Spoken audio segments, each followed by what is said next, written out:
Hello बच्चों, चलिए प्रश्न को देखते हैं। प्रश्न है, धातु के एक तार में धारा प्रवाहित करने पर प्रारंभ में धारा का मान अधिक रहता है, फिर यह धीरे धीरे घटकर पहले से कम मान पर स्थिर हो जाता है, जबकि बैटरी का विद्युत वाहक बल वही रहता है। कारण बताइए। तो प्रश्न को आगे हल करें उससे पहले जो प्रश्न की मुख्य अवधारणा है उस पर विचार करते हैं। तो इस प्रश्न के लिए जो मुख्य अवधारणा है वह हो जाएगी प्रतिरोध।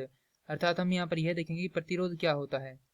तो प्रतिरोध होता है कि धारा या विद्युत धारा के मार्ग में बाधा को प्रतिरोध कहते हैं। और जैसा कि हम जानते हैं, प्रश्न है कि धातु के तार में धारा प्रवाहित करने पर प्रारंभ में धारा का मान अधिक रहता है। तो यहाँ पर मान लेते हैं कि ये क्या है, हमारे पास कोई एक तार है जिसमें धारा कुछ इस प्रकार से प्रवाहित हो रही है। तो यदि धारा इसमें प्रवाहित हो रही है तो यहाँ पर जैसा कि हम जानते हैं कि किसी भी तार में धारा प्रवाहित करने पर उसमें क्या हो जाता है, ताप बढ़ने लगता है। और ताप बढ़ने के कारण हम जानते हैं कि ताप क्या होता है, ताप समानुपाती होता है प्रतिरोध के। जैसे ताप बढ़ेगा वैसे वैसे क्या होगा, प्रतिरोध बढ़ेगा।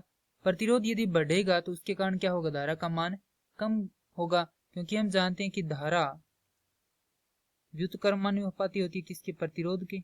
यदि प्रतिरोध का मान बढ़ेगा तो धारा का मान क्या होगा, कम होगा। यदि प्रतिरोध का मान बढ़ेगा तो ताप भी बढ़ेगा, अर्थात ताप बढ़ेगा तो प्रतिरोध बढ़ेगा, और प्रतिरोध बढ़ेगा धारा क्या होगी, कम होगी। अब है फिर यह धीरे धीरे घटकर पहले से कम मान पर स्थिर हो जाता है।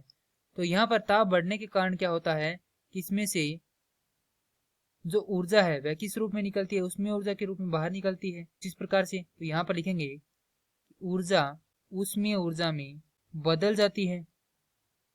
यदि उसमें ऊर्जा में बदल जाती है तो जैसा कि हम जानते हैं कि तार का जो ताप है वह क्या होता है, नियत होता है। तो यह किसी एक मान तक जाकर क्या हो जाएगा, नियत हो जाएगा। उसके बाद यदि ताप नियत हो जाएगा तो प्रतिरोध भी नियत हो जाएगा। प्रतिरोध नियत होगा तो यहाँ पर जो धारा है वह भी क्या हो जाएगी, नियत हो जाएगी। अर्थात यहाँ पर पहले तो धारा कम होगी, उसके बाद वह क्या हो जाती है, स्थिर हो जाती है। इसका कारण यही है कि ताप बढ़ता है, ताप बढ़ने के कारण प्रतिरोध बढ़ता है, जिससे जो ऊर्जा है वह किस में बदल जाती है, उसमें ऊर्जा में बदल जाती है। और जब ताप नियत हो जाता है तो जो हमारी धारा का मान है वह क्या हो जाता है, स्थिर हो जाता है। मैं आशा करता हूँ कि यह प्रश्न आपको समझ में आया होगा। धन्यवाद।